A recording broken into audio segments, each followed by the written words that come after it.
Welcome back, Mana Squad, to a new episode of Command Center, where we like to put our favorite commanders, maybe even yours, front and center. We also play EDH. Yeah, you guys know what that stands for. Earaches, diarrhea, and hot flashes. Those are some of the symptoms that you experience by playing this game, especially if you're losing. So, what are we featuring today? You're definitely going to experience those symptoms when we talk about this particular commander. Who we speaking on? Talking about who's coming to the forefront? We talking about Rakdos, Lord of Riots, aka Wu-Tang 36 Torture Chambers. 37 if you count his mama. Now, something special about this, we're featuring demons for the first time. But here's the thing about demons people don't realize. It's kind of a Faustian thing that you got to go with because there's always a trick with any demon that you play. Yeah, most demons, they don't come cheap, and you have to pay some type of price. So what's Rakdos? What do you got to do with him? So, not only, of course, it's in the Rakdos colors because it's named after him. And if you don't know that by now, you need to go find a corner and stand in it. But for the people who are a little slow in the uptake, what are the Rakdos colors? Red and black. Specifically to cast Rakdos, you need to pay 2 black and 2 red. Now let's look at the specs on this beautiful demon. Before we even go there, we like to call the Rakdos color the Fast and Furious because it comes in fast and it hits extra hard. So, explain Rakdos. What kind of body we working with? All right. So, Jason Statham here. All right. He's a 6'6" flying trampler. So, there's some extra costs that come with Rakdos. Every demon has its caveat. What's this one's? So, you cannot cast Rakdos unless an opponent loses life this turn. So that means always a catch. Someone got to get hit. Someone got to lose some life. Something has to happen. Okay, cool. A life point has to change before you can cast this guy. All right. There's an upside though. Okay. For every life that your opponents lose this turn, your creature spells cost 1 generic mana less. Wait, hold on, time out for a second, because I'm just thinking about something right now. You already know where your mind is going. So you know how you play those casts that be like, hey, lose a third of your life, lose half your life. Yeah. All that is mayonnaise. All that is losing life. All that is mayonnaise. It's just free generic mana. This man is making free sandwiches. Okay. So of course, there's a couple of things that you got to attach to this dude. You know, a couple of armaments. What makes this deck special, and what do you have to roll with it? Now look, every Rakdos deck out there is pretty much, I won't say it's the same, but come on, you got to play with your Eldrazi, you got to play with those colorless creatures. It's just what it's made for. So I'm not even going to mention those today. That's right, people. We cheats. That's what we call it. Anytime you play a colorless creature with a big old booty and makes you discard and sacrifice, you're cheating. Look. Eldrazi do what they do, all right? Eldrazi is the reason why I started saving Bell money. So what you got for us? So you mentioned about people losing half of their life and thirds of their life and whatnot. I already know where you're going with this. Dire Fleet Ravager. Oh my God. When Ixalan came around, I was like, you know what? It's staying in this lane. And then I saw this guy, and then he crossed over 285. What does this guy do for the people who don't know? 5 costs 3 generic mana and 2 black mana. It's first of all, let's look at the. Ooh, my goodness! It's a orc pirate wizard. It's like a Tribe Called Quest. You got to say the whole thing together. What is this guy? First of all, he's menace and death touch. No, wait. Doesn't even matter. No. Go back to what he is. Orc pirate wizard. How do you even let the powers combine to form this? So okay, what does he do? Menace and death touch don't even matter. Don't even care about that.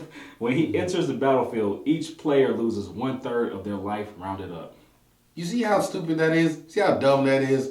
And because of that, when he goes out behind the trash can, I'm going to hit him with a chair. I stay away from trash cans. I never understood why people with Death Touch have more than 1 power. Then I realized you can spread your love with 1 point of damage. You know what? I take that back. He does have a good body. He's a 4/4 that has menace and death touch. So you either blocking him with 2 creatures or you letting him through, allowing damage for more spells to be cast. Disgusting. All right. You know what you do? You equip that guy. But that's not why we're here. We're not here to get that gross. All right, what else you got with him?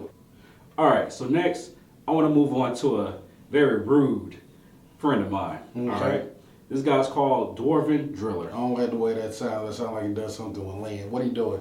All right, he's a 4 casting cost, 3 in red, 2/2 body. See, that's right there. You already know if he's a 2/2 and he costs 4, he does some other dumb stuff. So what does he do? You tap him, turn him sideways. Turn him sideways. Destroy target land unless its controller has Dwarven Driller. Deal 2 damage to him or her. See, this is exactly why I save Bell money. because of stuff like this. If you threaten my lands, I will come across the table of you. All you gotta do is pay the 2 life, man. Just pay the 2 life. You gonna pay 2 life, you gonna pay for playing that.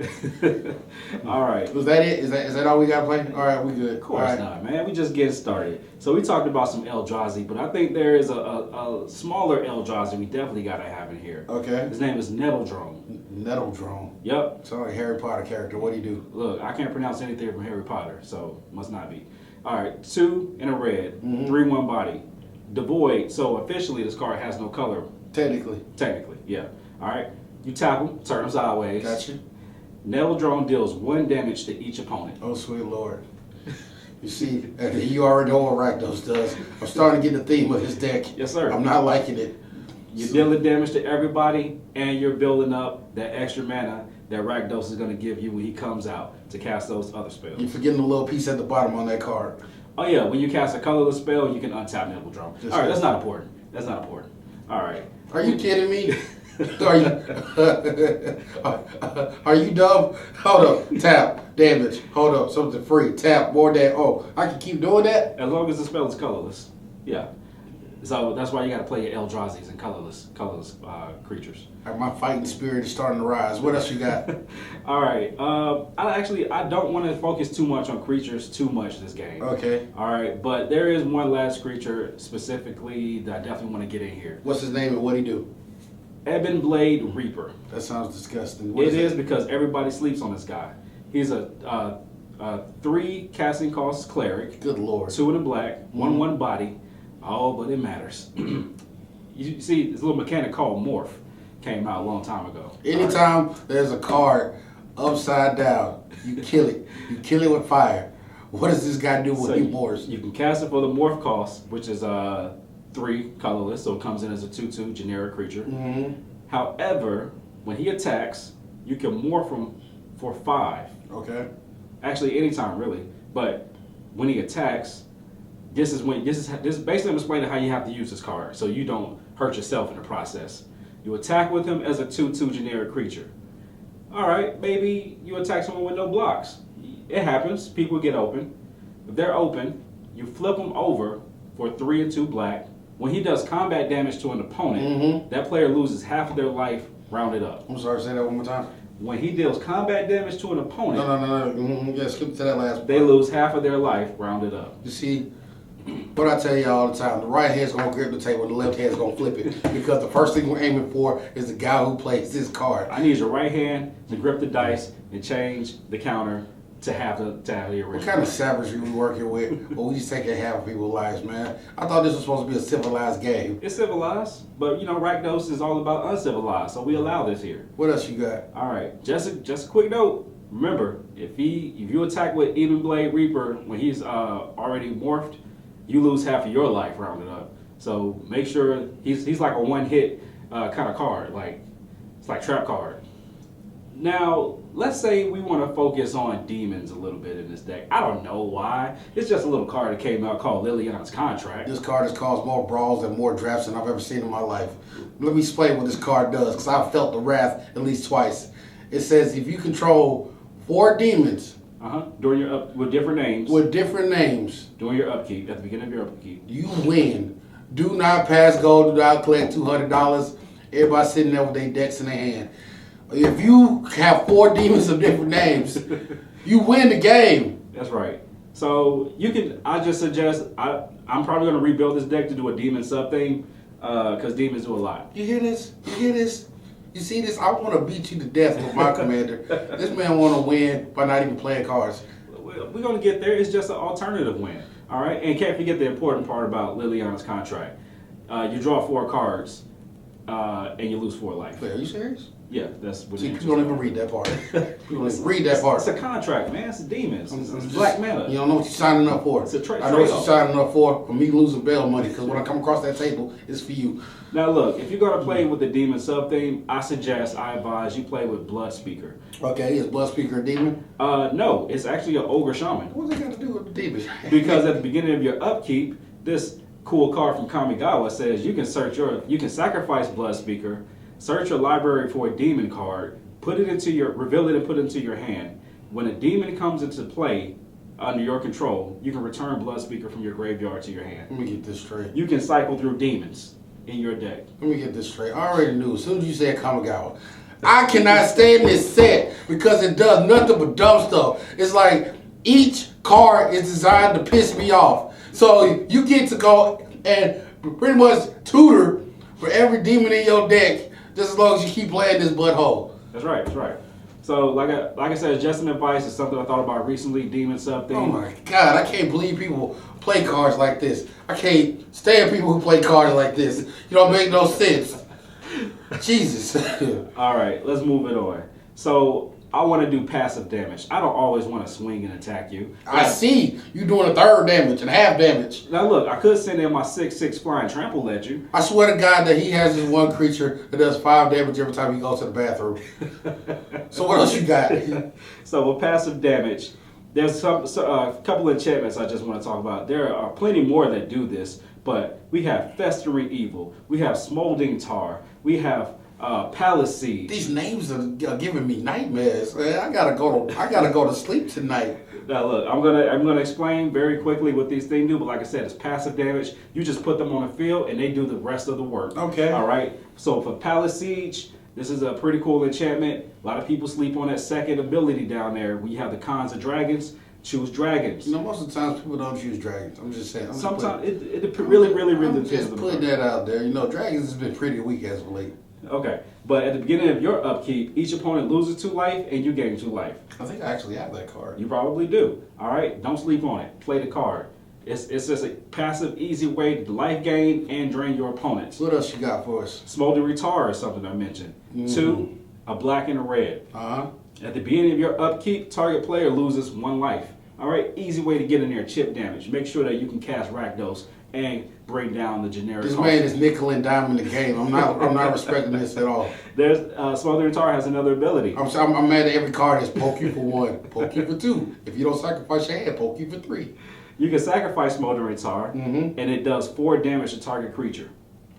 And you can play this anytime that you can play a sorcery ability. So you can pretty much Flame Tongue Kavu a creature if you feel like it. Or you can just keep doing 1 passive damage at the beginning of your upkeep. It's like somebody's poking you with a stick.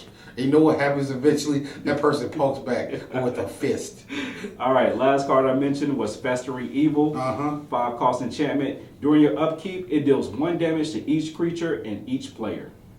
All right. So I'm sorry, what? It deals 1 damage to each creature and each player during your upkeep. You shut your mouth. Hold on, wait 1 second. Yep. Make sure you get that. You know why? Because Death Touch is a thing. Death Touch is a thing. You got to get rid of those small creatures on the board, especially those 1/1 tokens. They can build up. But there's a second part to this card. I'm listening. Pay 2 black, sacrifice it. Festering Evil deals 3 damage to each creature and each player. You see stuff like it's a board wipe on a stick. It's a board wipe. On a stick! Well, not exactly a stick, but you know, depending on the creature. It's a stick. Sure. It's not, it doesn't go anywhere?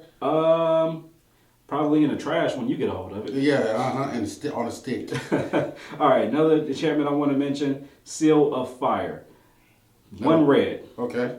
Sacrifice Seal of Fire, it deals 2 damage to target creature or player. Okay, easy, quick way to get Rakdos out. It's a shock. Yeah, easy, quick way to get Rakdos out. Or an annoying 2 toughness creature if you feel like it. I'm not understanding that one. There's plenty of cards that do better for 1 mana. Like, you have a lightning bolt in there. Why? Because you can sit this on a board and everyone looks at you and says, wow, I probably shouldn't play this Mother of Runes. This man is going after people's mamas. Oh my God. That's new level of disrespect for the game. He said, if your mama touch the table, I'm a shocker. We going outside. Look, sometimes you just got to make a statement. A shock and a lightning bolt is cool. Throw them in the deck. I respect you. But sometimes you put a card on the table and just let it sit there, and people will look at it. I wish you know what this card says? We can dance in water. You can leave your friends behind. So that's pretty much all I want to talk about because there's so many ways to build Rakdos, and really the easiest way to build Rakdos is just get in there and just start attacking, deal damage, just grind, just get in it. And you know something else? What's that? He's a demon, so people can start complaining about the dragons, even though I love dragons. And you want I'm gonna do a dragon next time. I only want to do one, but just because of the sass, I'm doing another dragon. I think you do have 1 more dragon left in the tank. So yeah, we'll make sure we talk about that. Like I said, that's all we have for today. I don't want to get too much into the weeds with Rakdos. Build it the way you like. So these are just some synergies that I love to put into my Rakdos deck and maybe try out some new ones as time goes on. So we just want to say thank you to all of our recent subscribers. Thanks for following us. Thanks for interacting with us. Thanks for leaving those comments. We see all of them. And yes, we will address most of them soon. We have some stuff coming up, and we made some promises, so we got to come through with them. And best believe some moves are being made, and they're currently underway. But you know, guys, like and subscribe. Look around, see what we got. But until next time, peace.